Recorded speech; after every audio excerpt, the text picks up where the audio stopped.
Every time I walk into the shelter, I feel hundreds of pairs of eyes looking at me. But that day was different.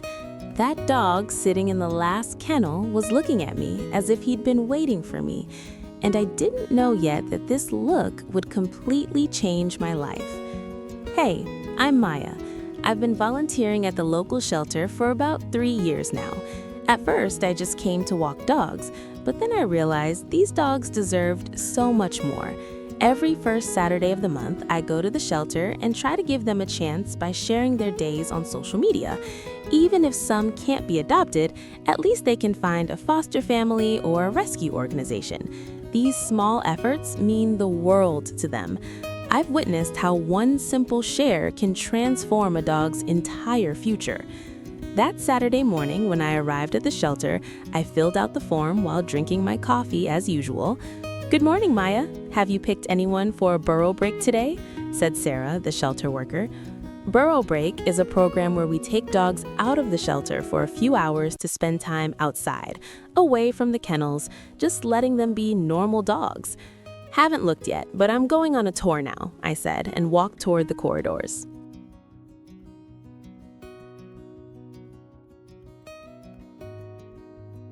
I notice you still haven't subscribed, and that really saddens me because stories like these need to reach more people. Hitting that subscribe button takes just 1 second, but it helps you make a difference in these dogs' lives. We're building a community here of people who believe every dog deserves a second chance. The first 2 corridors were full as usual. Golden Retriever mixes, Huskies, Beagles, they were all so sweet. But somehow a voice inside me said I would find the right one. When I reached the very end of the 3rd corridor, I saw him, Mochi. That's all it said on his name tag. Age 5, Pitbull mix, 4 months at the shelter. 4 months, 4 long months. Most dogs get excited when you approach them, bark, jump, want attention. They throw themselves against the kennel doors, desperate for any human interaction. But Mochi just sat there, his head slightly tilted, brown eyes looking at me calmly but hopefully, as if saying, "I know, you're going to pass by again, but maybe this time will be different." There was a resignation in that look, but also a very deep longing. And right then, as I knelt down and sat in front of his kennel, I understood. This dog was my dog.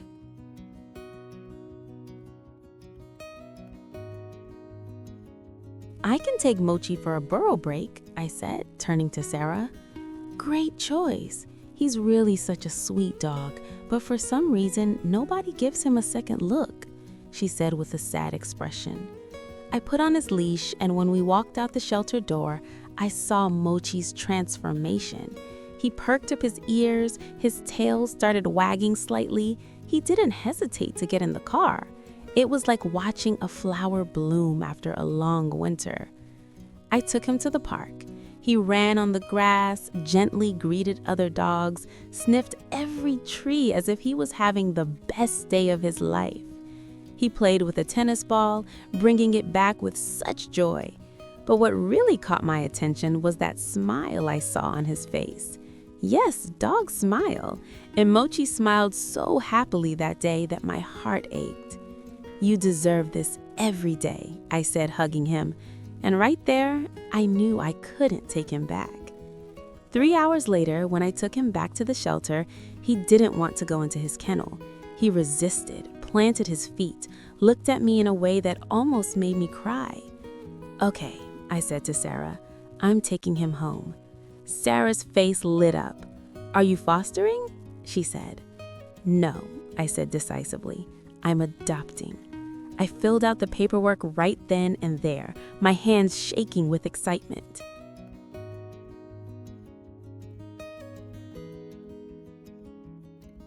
The first day we brought him home, Mochi was very shy.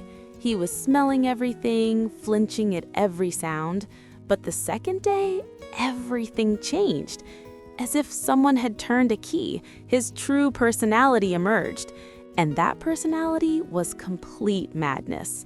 Mochi was the silliest, funniest, most loving dog. He would lift his paws and move like he was dancing. He would throw his toys in the air and play with himself. And most importantly, his devotion to me was incredible. He followed me everywhere, like my shadow. Every morning when I wake up and look at him, I think about that dog sitting in front of the last kennel at the shelter.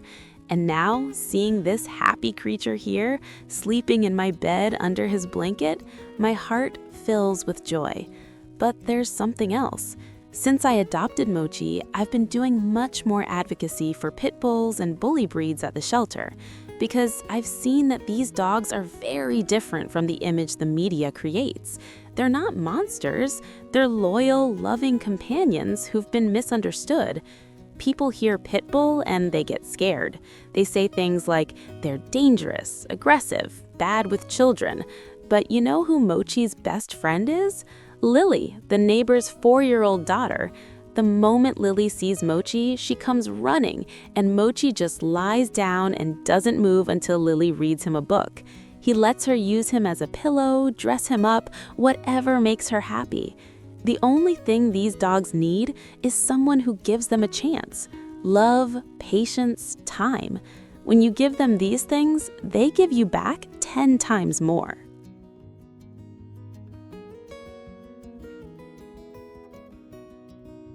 Last week, I was at the shelter again. This time, Mochi was with me. I took him to the section where bully breed dogs were. "Look, Mochi," I told him, "they were as unlucky as you, but now we're going to give them a chance too." That day, I filmed 3 dogs and shared them on social media. Within a week, 2 of them were adopted. 2! And this happened with just 1 small post. Now I'm going to ask you a question, and I really want you to think about it. Are you on the side of those who find these dogs dangerous, or are you on the side of those who believe they deserve a second chance? Because the answer you give to this question can determine the fate of thousands of dogs waiting in shelters right now. Mochi teaches me life's most beautiful lesson every day. That your past doesn't have to define you. That even if you've had bad days, you can still be happy. And most importantly, that love can heal everything. He was sitting in that last kennel at the shelter, but now he's the king of my home. He wakes me up every morning licking my face. Every night, he waits for me to rest my head on his paws before falling asleep. Our bond goes beyond galaxies, and I will be forever grateful for that.